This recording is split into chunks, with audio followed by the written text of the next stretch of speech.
नमस्कार, आध्यात्मिक संसार में आपका स्वागत है। आज हम यह जानकारी देंगे कि वास्तव में एक साधक को किस विचारधारा से साधना करना चाहिए स्वयं, क्योंकि ऐसा देखा गया है अक्सर शक्तिपात के बाद में बहुत ही विभिन्न और बहुत ही विशेष प्रकार के अनुभव या अनुभूति आने लगते हैं, जिससे साधक कभी कभी कंफ्यूज हो जाता है।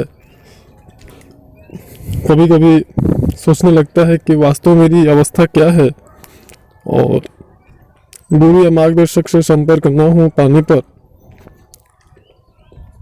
वह भ्रमित रहते हैं या कुछ और सोचने लगते हैं। जैसे बहुत सारे ऐसे हमने गुरु या मार्गदर्शकों को देखा हुआ है, और ये सत्य भी है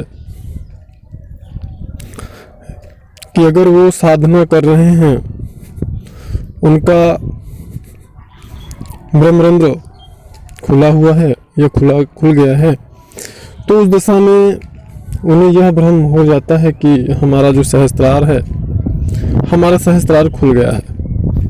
लेकिन सहस्त्रार के खुलने का सबसे कड़वा सत्य है ये कि सहस्त्रार सबका नहीं खुलता है। सहस्त्रार खुलने के कुछ नियम हैं, जैसे कि हम यहाँ पे थोड़ा सा स्पष्ट करना चाहेंगे। कोई भी साधक जब कई जन्मों से साधना करता रहता है कई जन्मों से,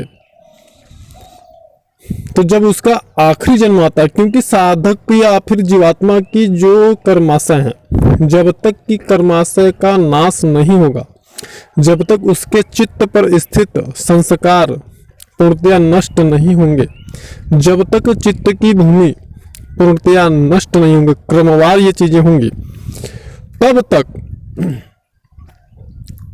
कोई भी साधक या साधिका वह मोक्ष को प्राप्त नहीं हो सकता, तत्व ज्ञान को प्राप्त नहीं कर सकता है, सहस्त्रार चक्र उसका विकसित नहीं हो सकता है।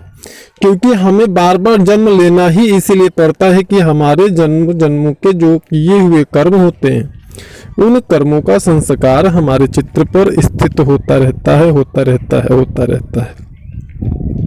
चित्त को आप कह सकते हैं जैसे व्यक्ति का अकाउंट नंबर होता है, वह उसमें अपने जीवन में जो धन अर्जित करता है, जमा करता जाता है, उसी प्रकार से हमारा यह जो है संस्कार हमारे चित्त पर जन्मों के जो संस्कार होते हैं, वह हमारे चित्त पर स्थित होते रहते हैं, जमा होते रहते हैं। जब से हमारा ब्रह्म से हम अलग होते हैं, जब से यह अपरा प्रकृति हमें भोगने के लिए दी जाती है, तब से लेकर के सभी कर्म हमारे संचित होते जाते हैं। जब हम अज्ञानता से अधिक अज्ञानता की तरफ बढ़ते जाते हैं, उतरते जाते हैं, तो इस प्रकार की चीजें होती हैं।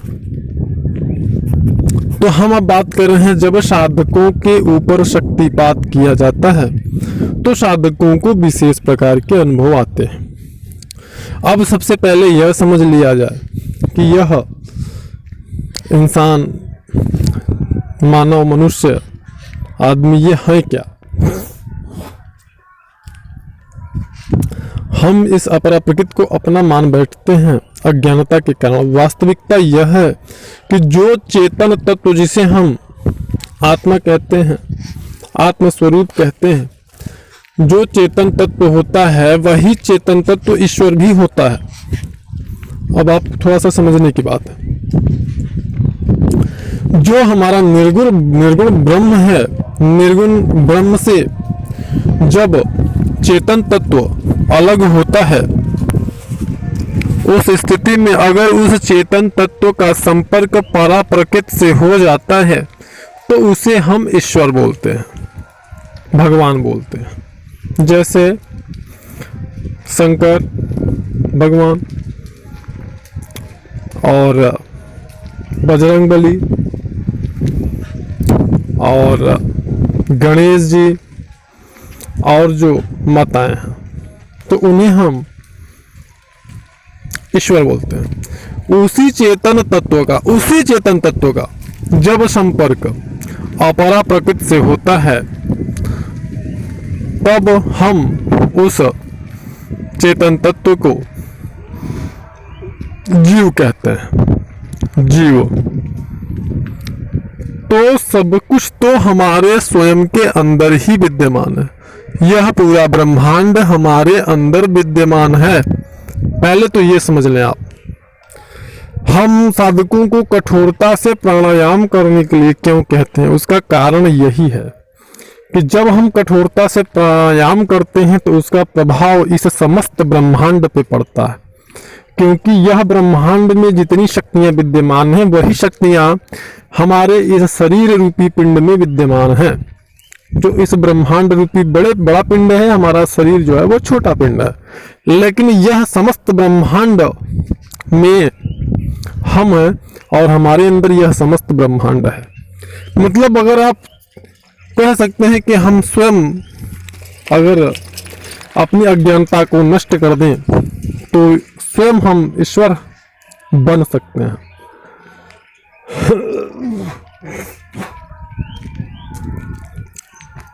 इस ब्रह्मांड में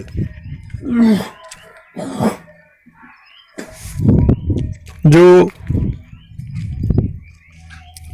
अखंड और प्रचंड ऊर्जा का प्रवाह लगातार हो रहा है, हम उस ऊर्जा का, उस प्रवाह का स्वामी बन सकते हैं।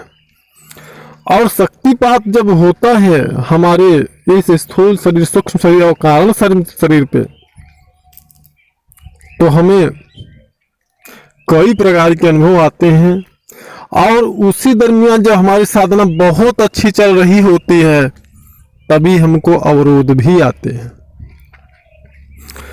और साधक जो दृढ़ता से काम लेते हैं या मार्गदर्शक के संपर्क में रहते हैं वो तो आगे चलते हैं।